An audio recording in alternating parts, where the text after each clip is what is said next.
ED यानी प्रवर्तन निदेशालय की आजकल देश में खूब चर्चा है। ईडी का नाम आते ही भ्रष्टाचार की अर्जित की गई संपत्तियों का ब्यौरा और ढेर सारे नोट एक साथ दिखाई देने लगते हैं। ईडी का नाम सुनते ही सबके पसीने छूट जाते हैं।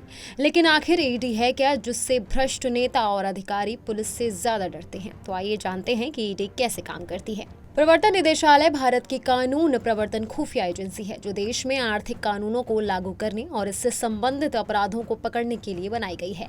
26 मई 1956 को सरकार के आर्थिक मामलों के विभाग ने विदेशी मुद्रा विनियमन अधिनियम यानी कि फेरा के तहत कानून के उल्लंघनों से निपटने के लिए प्रवर्तन इकाई का गठन किया था। ईडी आज देश में हो रहे धन शोधन निवारण, भगोड़ा आर्थिक अपराधी अधिनियम, विदेशी मुद्रा प्रबंधन अधिनियम और फेरा के तहत आर्थिक अपराधों की जांच करने वाली एक बहुआयामी एजेंसी है। अब बात करते हैं कि ईडी को शक्तियां कहां से मिलती हैं। अपराध और भ्रष्टाचार के जरिए जो संपत्ति और पैसा अर्जित किया जाता है, उसे सुरक्षित रखने का सबसे अच्छा तरीका है उसे कहीं दूसरी जगह भेज दिया जाए। ऐसा करने से अपराधी की किसी के प्रति जवाबदेही नहीं होती। देश में इन्हीं अपराधों और भ्रष्टाचार पर रोक लगाने की सख्त जरूरत थी। 2002 में prevention of money laundering act के जरिए ईडी को लाया गया, लेकिन इस अधिनियम को 2005 में लागू किया गया। इसका उद्देश्य था कि भारत के बाहर या यूं कहें कि स्विस बैंकों में जो पैसे भेजे जा रहे हैं उसको रोकना और इसके साथ ही पैसों को जहां से भेजा जा रहा है उसके निशान का पता करना था। इसीलिए prevention of money laundering act के मुताबिक ईडी को धारा 48 और 49 के तहत जांच करने की शक्तियां मिली। ईडी अधिनियम के अनुसार अगर भारत से विदेशों में मनी लॉन्ड्रिंग की गई है तो संबंधित जगह को जानकारी के लिए अनुरोध पत्र भेजने का अधिकार है।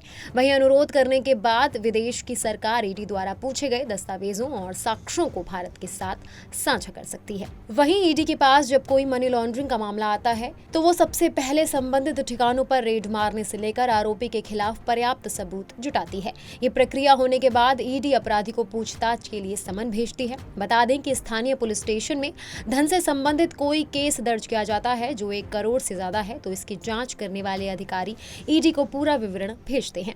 इसके अलावा अगर अपराधी सीधा केंद्रीय एजेंसी के संज्ञान में आता है तो वो एफआईआर या फिर चार्जशीट के लिए अपराधी को बुला सकते हैं।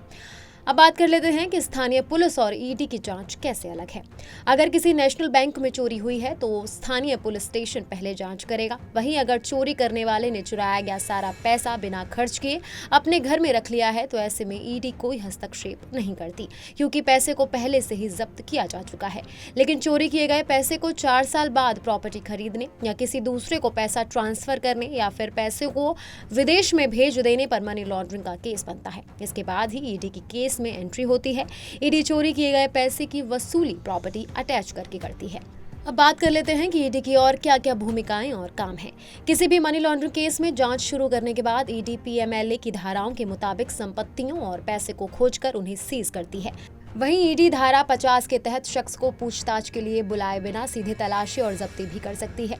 अगर व्यक्ति को गिरफ्तार किया जाता है तो ईडी को चार्जशीट दर्ज करने के लिए 60 दिन का समय मिलता है। लेकिन अगर किसी को गिरफ्तार नहीं किया जाता है और केवल संपत्ति कुर्क की जाती है तो कुर्की आदेश के साथ अभियोजन शिकायत 60 दिनों के भीतर न्याय निर्णायक प्राधिकारी के सामने प्रस्तुत की जाती है।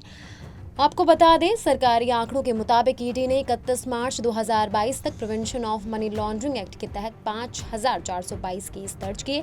वहीं ईडी ने करीबन 1,04,702 करोड़ रुपए की संपत्ति जुटा ली है। एजेंसी 922 मामलों में चार्जशीट दायर कर चुकी है और 23 आरोपियों को दोषी ठहरा चुकी है। बाकी ऐसी ही तमाम बड़ी जानकारियों के लिए देखते रहिए punjabkesari.com और चैनल को सब्सक्राइब करना बिल्कुल ना भूलें।